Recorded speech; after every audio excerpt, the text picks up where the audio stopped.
Hi everybody, welcome back to another video, and today I'm going to be going over trade kills and entering onto a site.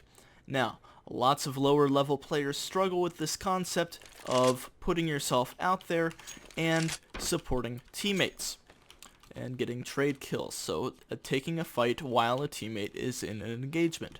So, if you've ever played Mirage in your fucking life, you know that somebody's called a rush B. Everybody's trying to run out and either a smoke gets thrown or there's a molly down and two people are stuck in the apps just holding back here while three people are on site dying. And once those three people die, it's, why the fuck are you out on site, Blue? Or some shit like that. And the reason is because alright, so it's a kind of a bad example. Not everybody's on the same page. It's not a set strategy. But some people just play more passive than others. And some people play more aggressive than others, and that's okay. But you have to figure out what your game style is and how you play and how you can help other teammates by using that game style. So, for me, I'm a more aggressive player, okay? I like being the first one out. I like trying to get an entry. So if I'm running out a site, if we have smokes down and I'm trying to get an entry, so let's say we got the top stairs and a jungle and a CT smoke down. So if I'm a ramp T side, I'm trying to get an entry, okay? I'm not looking at this corner. I'm looking at triple and then default. I'm not worrying about under balk. I'm not worrying about on balk.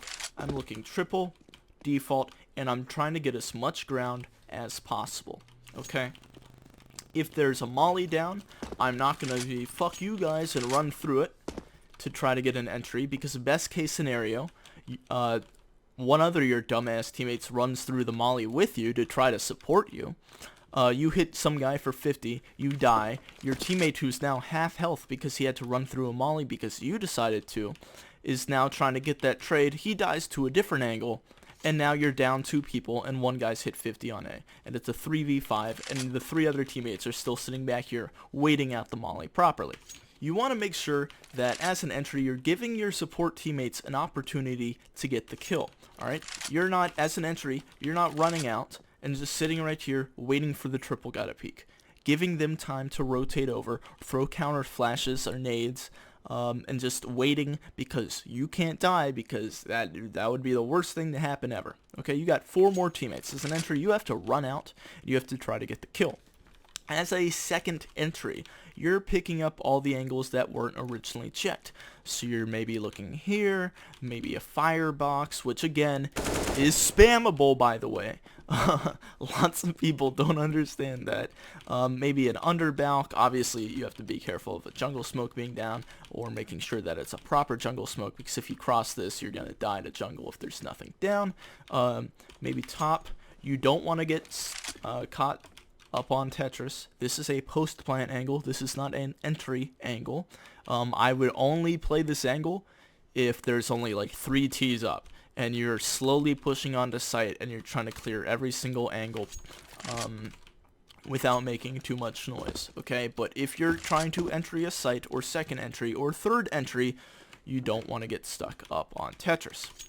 So your second entry is looking at these angles, and your third entry is going to be a little bit behind, probably through a smoke. Probably is going to flash over for you guys, so he's going to be a little behind. You guys are already out clearing site, and he's just holding the smokes. So there's going to be a jungle smoke down here, a top stairs smoke. I'm not going to land that, so I'm not going to try to throw it, but he's just holding these smokes, making sure nobody pushes out. Maybe watching top ticket booth, because sometimes as it's CT, you're going to play a little bit more aggressive, so he's just going to be holding here, waiting for something to happen, and then eventually planting the bomb.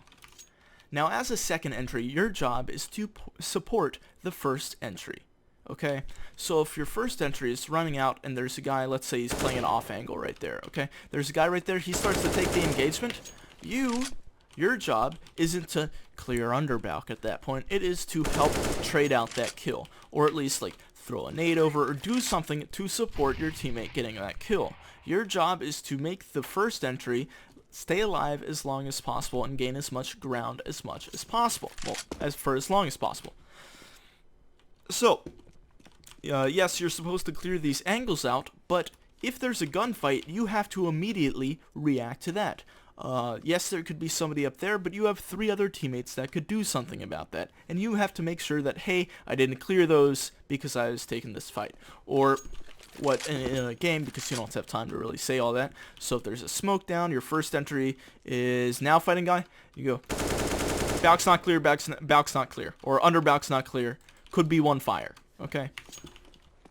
Comms are very important on T side. Lots of people, I've seen countless times where somebody hears footsteps of a guy like running away and he doesn't say anything to his teammates, and his teammate dies to the guy and it could have easily been prevented just by saying, hey, he's CT, he's running away, or some shit like that. Okay, and it's all about communication, and that's what separates the lower levels from the higher levels.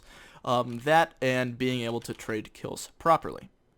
One common misconception is that all trades are important on T side and all that. No, there's CT trades. So right here, I'm trying to get info if they're going to run into B. I don't hear anybody, but my teammate calls out, hey, there's one mid. So I start walking over to mid. As soon as he has contact, I give up walking, and I start to run over. Just because I know that if I don't get over there in time because I'm too worried about giving up my position, he's going to go down. And even though I did run right there, he still went down, and he still died to the guy. Luckily, I was able to get the kill. My connector player was running up top mid, and now we have full mid control with only giving up 1 death. Obviously, this isn't best case scenario. Best case scenario would have been me running over a second faster and getting the kill before my teammate died. But still, this is a alright outcome. So there's another aspect to trading that took me a little bit too long to figure out, but it just makes so much more sense. And it's knowing when to peek out, basically. So it's not baiting if you are timing your peek out properly. There's a difference. So baiting would be just like sitting in palace the whole time while you have 3 guys ramp running out. Just sitting in palace, waiting for 2 of them to die, and then maybe getting a kill top stairs and then staying back. Alright, not really doing anything to help the round. Okay, knowing when to peek out is having 3 people run out ramp, waiting until there's contact between them and probably a site player or an underbalk player, and then peeking out while the site player is distracted with the people there and getting the kill. Now, the reason why you're not the first person to peek out and distract the site player while they get the kill is because you're alone in palace. Since there's 3 people ramp, they can trade each other out. If you're alone palace and you die, now they know that there's nobody palace, because if nobody's running out to trade immediately, there's probably nobody palace. And anyways, you usually don't stack 2 people palace, okay?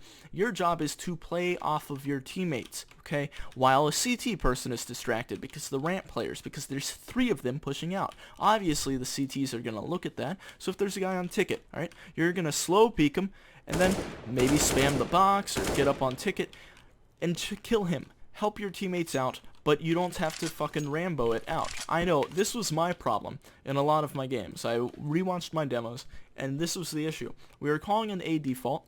I was going in solo palace. We had at least 3 ramp, maybe sometimes 4, and I was solo palace, and so they would say, okay, smokes are down, go. And so I would peek out, I would maybe get 1 kill, and then I would die. And then I would spectate the teammates, and they would still be like Tetris or chilling here, and they would have no sight control, even though I just looked and like sight is almost clear, and I can call that, but they can't cross because there's probably a jungle player, or the smoke has disappeared because they took too long, okay? And now I've wasted my life entirely. The reason this was happening was because they would get like mollied off, or there would be a smoke down, or something would stop their execute. Maybe they all got flashed, but something would slow them down. And I wouldn't know because I'm up here and I don't know what's going on down there. And no, of course, I'm not expecting perfect comms in a fucking matchmaking game or a solo queue game. So I don't know that there's a molly down, or they're blind, or they're not all pushing out immediately. So you have to play off of your teammates and understand when they're pushing out and when to take engagements, okay? So basically, the golden rule of trading kills is if your second entry, and this only applies to non-entry players, okay? If your second or third or even 4th entry onto a site, if a teammate is in a gunfight, help them, okay? Enemies can only shoot at 1 person at a time. Yes, your teammate might die. Yes, you might die, but in the end, one of you are gonna get the kill. And that's the problem that you see in a lot of games, especially on T side, okay? You got one person saying, hey, I can entry, runs out, hits the guy bench for 50, dies. Your next players are like, oh man, they just killed him. I don't want to go out there. I don't want to die. And they slowly fall back, all right? You've now just wasted your teammate's life because you don't want to get out there and hit a guy who's half health, all right? If you can't win the gunfight against somebody who's half health, then you know what? It just wasn't meant to be. But at least run out there and try, okay? As an entry, nothing tilts me more than having somebody else who's second entry or supporting me see me die and like slowly back off. Of course, this doesn't happen in league games, but this will happen in matchmaking, where they're cautiously like standing behind you. They peek out, and as soon as you die, they're like, you know what? Maybe I'm not about it. I'm gonna go regroup with my teammates. So determine if you're a passive player where you would be in a support role and understand what angles your teammate's going to be looking at who's entering and help them whenever they're in a gunfight, or determine that you are a aggressive player and you like not having any weight on your shoulders and just running out there and trying to hit headshots as an entry, but understand what kind of calls you need to make to your teammates. Your calls have to be super clear. You have to go like if I'm running out on B site and I hear like a reload cat or I hear a bullet cat, you have to go cat, bench, market. You cannot be, hey, I hit him for 78 and 3. Ah, god damn it, why'd I die? No, you have to be super clear about your comms. That basically wraps it up. Trading is much more of a skill that you have to be in-game to learn. It's hard to make a video on it, but you have to be in the correct mindset, okay? Yes, passive players do sometimes pay off, but you have to understand when to be passive. You can support your teammates, but sometimes you have to be aggressive. And same with aggressive players, okay? Playing aggressive is very fun. It's very rewarding. It's very fast-paced, okay? But you have to understand when to be supportive in some places. So like, yes, Palace, you can still be an aggressive player from Palace, but you have to support your teammates, okay? You can't be the wide swinger all alone, okay? You have to wait for your teammates to make some contact. I hope this at least clears some things up, and I didn't just confuse you more on how to trade and how to be a correct supportive teammate or a correct aggressive teammate. And if you have any comments or suggestions for future videos, please let me know and leave a comment. So that's about it. Thank you all for watching, and have a good day.